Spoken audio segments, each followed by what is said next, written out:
Hello mga abe, welcome to my channel. Ako po ang inyong lingkod, Kuya JDL. At kung may Lenten special ang Itbulaga, lagi rin po akong may Lenten special.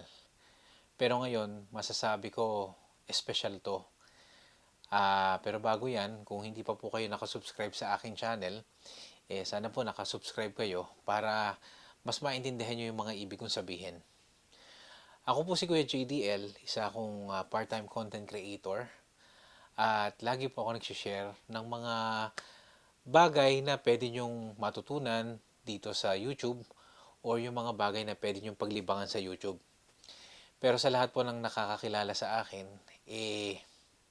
lagi po ako may sinasabi sa live stream ko noon yung may pag-asa sa kawalan ng pag-asa.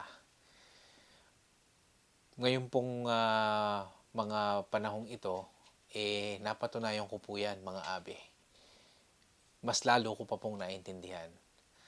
Sa lahat po ng nakakakilala sa akin, madalang ako mag-post kasi ngayon, nung mga bagong post ko. Kasi nag-a-adjust pa ako sa bago kong trabaho. So, few months ago, meron akong pinost about doon sa trabaho. At tama po, may bago na naman akong trabaho. Ulitin ko po sa hindi po nakakaalam ng mga pinagdaanan ko for the last 8 months. Ito po yung detalye kong isi-share sa inyo upang baka ma-inspire din kayo sa sasabihin ko o baka maka-relate kayo at pinagdadaanan nyo ito o napagdaanan nyo ito. O sa iba naman na baka mapagdaanan nyo po ito. Gusto ko lang pong ibahagi sa inyo ngayong panahon ng mahal na araw. So, last September mga abe, bago magkatapusan ng September, alam ko na magsasarado yung aming kumpanya. Hindi ko na babanggitin kung ano. At July pa lang noon, sinabi na sa amin na magsasarado kami. Nung una, hindi pa nagsising in sa akin kasi ang pakiramdam ko, ako po mabibigyan pa ng posisyon dun ibang sa ibang ano nila, sa ibang branches nila.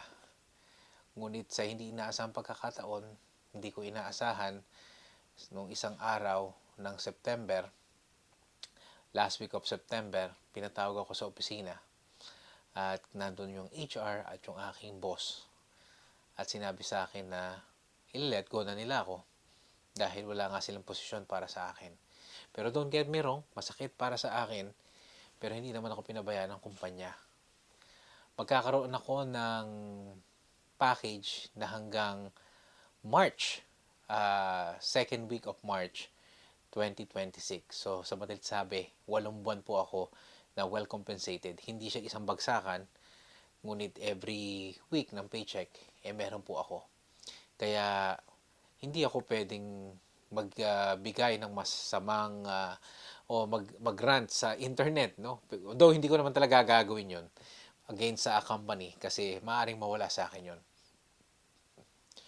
Hindi ko alam mga abe kung matutuwa ako. Pero gayon pa man, talagang nalungkot ako. Kasi ang iniisip ko nung panahon na yon, doon na ako magre-retiro. No, hindi na rin ako hindi na rin ako bumabata, nagkakaedad na rin ako. So, kumbaga kumpante na ako doon for the last 8 years na nagtatrabaho ko doon na mahigit. Iniisip ko na hindi na ako aalis, no? Na nabibigyan ko na natutugunan ko naman yung pangangailangan namin, hindi man sobra-sobra, ngunit sapat na at minsan may labis, no? At yun lang iniisip ko. Pero ngayon nga, sa hindi inaasahang pagkakataon, gano'n na nangyari. So, syempre, nasaktan yung asawa ko, no? Alam nyo mga abi, kapag nasasaktan yung asawa ko, mas masakit sa akin yun kasi hindi ko alam kung anong gagawin ko. Lalo na kung hindi ko alam yung patutunguhan ng pagkakataong iyon. So, basta sinabi ko lang sa kanya, maghahanap ako ng trabaho. Ngunit, alam ko naman at alam naman ng iba sa inyo na bukod sa mahirap maghanap ng trabaho dito ngayon sa Canada, kahit na ikaw citizen na o may mga experience na, pangalawa, makahanap ka man ng trabaho, yung nakukuha mo doon sa kumpanya na pinagtatrabahuhan mo, hindi mo naman siya muna makukuha, magsisimula ka sa umpisa. Mawawala yung seniority mo, yung bakasyon mo mawawala o yung ibang benefits mo mawawala. Pero you need to start from somewhere, no? So, ang tagal ko naghintay mga abe, mga isang buwan akong walang trabaho. Hanggang nga nagkaroon ako ng trabaho na part-time, no? Sa isang retail shop na share ko yan sa inyo. At hindi lang yun, no? Ako sinubok yung aking pananampalataya. Dasal ako ng dasal, no? Na sana makahanap na ako ng trabaho. Pero hindi siya binibigay pa. Ni-interview, wala eh. Siguro sa isang araw, mga kulang-kulang 100 kumpanya ang pinapasahan ko ng resume ko. Wala talagang sagot. No? Kasi mga panahon na yun talagang wala nag-hire kasi ubos na yung ubos na. Sa kasi sa corporate world, sa mga nakakaintindi rin kasi, mga pagkakataong yun, wala na yung budget para mag-hire ng tao unless sobrang necessary. Kung meron man, temporary or seasonal or part-time. So, tonto ako, nakahanap ako ng part-time. No? So, meron akong extra na kukuha sa part-time, tapos plus yung package ko. So, masaya-masaya ako nun. Ang tingin ko kasi noon, nung wala akong trabaho, inutil ako, mga abe. Sorry for the words, inutil. Walang silbi. No, hindi ko kaya. Sa tagal-tagal ko nagtatrabaho, ngayon ko lang uli naramdaman na parang wala akong silbi sa buhay at sa lipunan. Pero hindi ko ako pwedeng manghinawa, no? Mahalaga ang buhay para sa akin. Hindi ako pwedeng mawala ng pag-asa. So, lagi ko talagang pinagdadasal na sana bigyan pa ako ng lakas ng loob, no? Pero itong nangyari, sinubok na naman yung pananampalataya ko, mga abe. Noong nag-content ako about yung kay Baltek, no? Pinaoperahan namin si Baltek sa mata. After nun, nabinat siya. Mga ilang araw pa lang ako sa company na pinapasukan ko na part-time. Nabinat siya, mga abe. At hagulgul ako kasi nakita ko yung kalagayan ni Baltek. Hindi ko pala siya kaya ang ganon. Yung si Baltek at yung asawa ko pagka sobrang nasasaktan at nahihirapan, hindi ko pala kaya, mga abe. Doon ako humagulgol, no? Mahirap ay paliwanag na hagulgol, pero ang sinabi ko nung kaharap yung asawa ko, at kung naiintindihan man ni Baltek, ang talagang itong sinabi ko, kaya ko naman lahat tiisin, mawalan ako ng trabaho, hirap ng buhay, pero yung nasasaktan yung mga taong mahal ko o si Baltek, kahit hindi siya tao, masakit para sa akin, no? So, sa madaling sabi, gumaling naman si Baltek. Masaya-masaya ako noon. Nagdaan ng Pasko at bagong taon na iraos namin na ang Pasko at bagong taon at ang aming anniversary ni Miss JDL nang hindi ako nag-iisip financially, pero back in my mind, inisip ko noon na hindi pa ako dapat maging kampante, no? Hindi pa ito 'yon, no? So, naghahanap ako ng trabaho, may isa akong kumpanyang hinihintay na papasukan, mahaba ang proseso, no? Bilang isang flight stewardess, no? Sa edad ko, meron pang na-interview pa ako bilang flight stewardess, kaya lang panibagong blessing in disguise, no? Kala ko doon ako matutuloy kasi maganda rin yung offer. Ang pangit lang, madalas kami magkakahiwalay mag-asawa. Hindi ako natuloy, pero hindi ako nasaktan kasi blessing in disguise din kasi kaya hindi ako natuloy dahil meron problema sa aking kalusugan, no? Kailangan kong mag-take ng maintenance para sa blood pressure, pero hindi naman sa awa ng Diyos hindi naman siya ganun kalaki, no? So, plus yung aking mga side gig, yung aking pagpo-photography, pagiging content creator, at yung part-time ko, nairaos ko yung holiday season na looking forward ngayong 2026 for a better career, no? Hindi man sobra yung maibigay sa akin, yung matapatan lang muna yung nakukuha ko nung nakaraan kasi iisip ko May na, no? Magtatagpos na yung aking package, no? March pala magtatagpos na, January na, no? So pagkatapos ng bagong taon, may tumawag sa akin isang kumpanya, above minimum ang sweldo, full-time, may benefits. Nagpa-interview ako. Sa awa ng Diyos, natanggap naman ako. No? Yun yung kaya ako nag-share sa inyo noong January, noong content na yun. Yun. So, sabi naming mag-asawa, kinumpute namin, meron akong full-time na ganyan, may side gig ako, no? At meron akong part-time, makakaraos kami. Pero, kailangan ko lang mag-exit ng effort, no? Para lang makapasok ng extra job para maging continuous yung budget namin, hindi masira yung budget namin. So, okay lang sa akin yun. Basta importante, may kapanatagan ang asawa ko at ako. Okay na sa akin yun at magagawa pa rin namin yung laya na magawa namin yung gusto namin. No, hindi man sobra-sobra, yun talaga yun na magustuhan namin. So, nagdaan ang Valentine's Day, mga abe, halos isang buwan mahigit, no? Ah, iniisip ko pa rin papaano na kaya kapag ka nawala yung package ko, naubos na, natapos na, ano pa kaya ang mangyayari? Kasi yung benefits ko after 6 months pa, no? So, hindi talaga dito ako kinikilabutan at hanggang ngayon, no, hindi ako makapaniwala. May tumawag sa akin, may nag-email sa akin na mag-i-interview daw ng isang kumpanya, shipping and receiving. No, malapit lang sa amin. Nagpa-interview ako, no? At sinabi niya sa akin, bibigyan daw niya ako ng pagkakataon. Sobrang saya ko noon. Hindi man siya kasing laki nung nakukuha ko, pero promising siya, no? At kakaibang karanasan. At talagang binigyan niya ako ng pagkakataon, no? So okay na, kinausap ko yung full-time ko at para mag-resign, no? Naintindihan naman nila ako.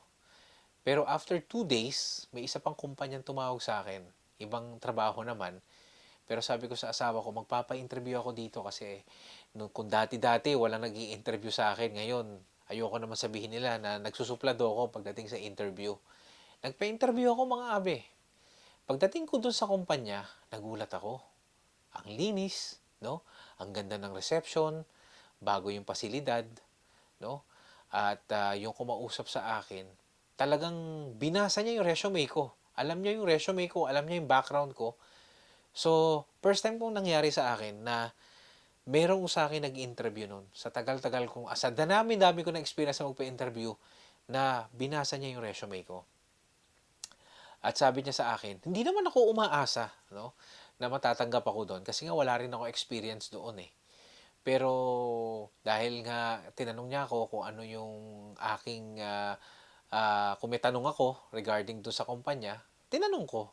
Sabi ko, hindi po ako magpapaka-ipokrito or magpapaka-plastic. Tinanong ko yung offer nila. Sinabi nila yung offer nila. Nagulat ako. Ang offer nila, mga abe, malaki ng kaunti doon sa natatanggap ko dati. Doon sa dati kong kumpanya na nagsara. Pero ayokong umasa eh. Ayokong masaktan. Pero deep inside, no, nagdadasal ako na kung ito man pagsubok na naman o kung susubukan mo lang ako, pero gusto ko to eh, no? Sabi na, ibigay mo sa akin to para din naman masaya yung asawa ko, no? Kasi mga abe, kung hindi ako makahanap ng trabaho talaga, eto lang hindi ko alam kung baka mamaya saan na ako pulutin, no? Yung asawa ko lang yung yaman ko tsaka yung aso ko. Yun lang naman yung may pagmamalaki ko.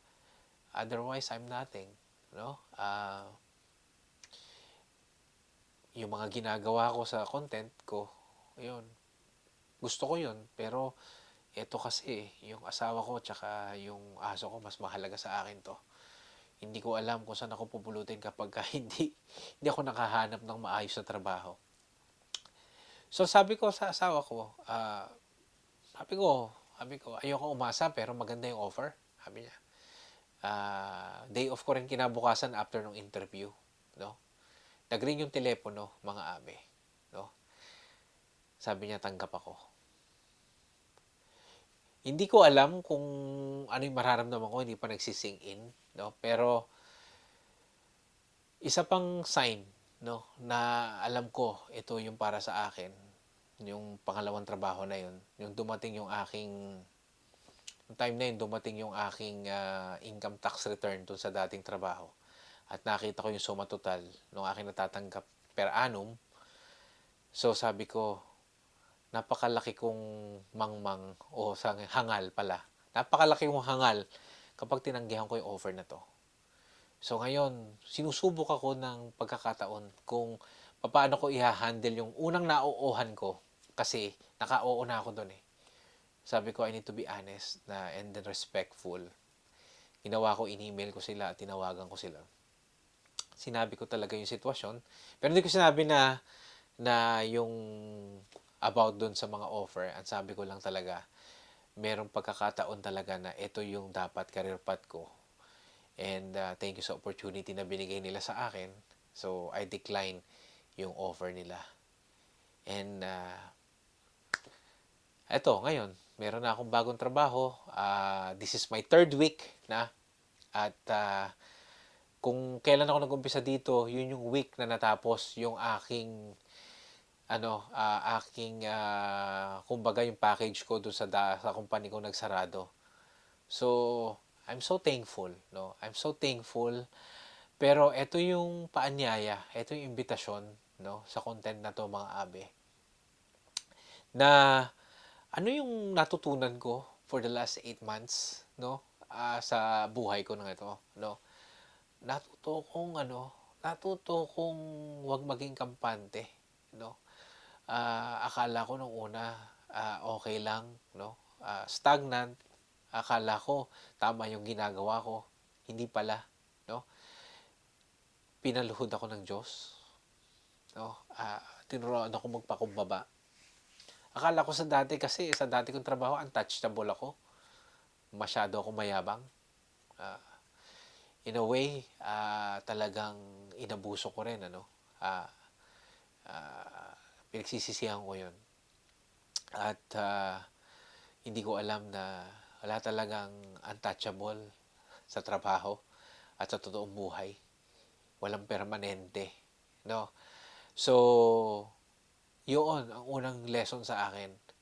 Ikalawa, ah, you need to be, maging grateful ka, no? Yung pagrereklamo, kapag mareklamo ka pala, ah, hindi ka magiging masaya. And mostly, kapag reklamo ka ng reklamo, ibig sabihin nun, ungrateful ka. Mas naghahanap ka pa ng iba, pero hindi mo napapahalagahan yung mga bagay o yung mga tao na nandyan sa'yo. No? So, number one, isa yon sa mga natutunan ko sa mga pagkakataong ito, no? Na na itinuro sa akin ng Diyos. At ito nga yung huli, no? Ah, muli ko napatunayan yung hindi ka niya pababayaan. Pinagdadasal ko gabi-gabi na sabi ko, God will provide. God will provide. No? Hindi man sobra-sobra, no? Pero sa 8 buwan na ganun, na walang kapatatagagan yung buhay, hindi naman ako naghikahos, no? Hindi naman ako naghikahos in terms of financing, no, financial aspect, no. Hindi man sobra-sobra, no. Talagang every compute ko, hindi ko alam kung papaano nangyari 'yon. Sobra-sobra yung biyaya, no. So sa madaling sabi mga abe, ito ngayon, bago yung trabaho ko, nagpapasalamat ako at hindi ako, kahit nahihirapan ako minsan, ayoko magreklamo kasi mas mahirap yung walang trabaho eh. Yung sinasabi ko sa mga tao na kakilala ko, pagka nagsasabi sila ng hirap ng ganito, ang bigat, ang hirap, may paraan naman para pagaanin. Pero mas mahirap, abe, pagka wala kang ginagawa o wala kang trabaho. Yung hindi mo alam kung saan ka kukuha ng pangangailangan mo. Yung nag-iisip yung may bahay mo, kung papaano yung kinabukasan. At least ngayon, nakuha ko yung trabaho na ito. Binigay sa akin to, blessing to. Iingatan ko, no? Talagang pagbubutihan ko. At sa bawat araw na pumapasok ako at nahihirapan ako, physical man o mental, ipagpapasalamat ko pa rin. Kasi ito nga, mas mahirap ang walang trabaho, mga abi. Mas mahirap ang walang trabaho. At kung bonus na lang, dati natatakot ako maghanap ng trabaho kasi akala ko wala na akong alam na ibang trabaho. Marami ka palang puwede pang matutunan sa buhay mo hangga't may buhay ka, kahit na ano edad mo, 'no? Kaya ito, panibagong karanasan, panibagong kaalaman, ang biyaya ng buhay, napakainam. Kaya ito lang yung mai-she-share ko sa inyong, Holy Week presentation ko mga abe sa aking channel. At sana po ay maging mapagnilay tayo ngayong mga panahon ng mahal na araw para maging karapat-dapat tayo sa Pasko ng Pagkabuhay. So siguro malamang ito na yung aking last content ngayong mahal na araw. Kita-kita tayo sa Easter kung ano yung pwede kong ma-share sa inyo o kung ano man yung content na maibabahagi ko sa inyo. Okay mga abe, maraming salamat sa inyong panahon at sa inyong pakikinig. Muli po ako po ang inyong likod. Mga abe, may pag-asa sa kawalan ng pag-asa. Best regards, Kuya JDL. Bye-bye.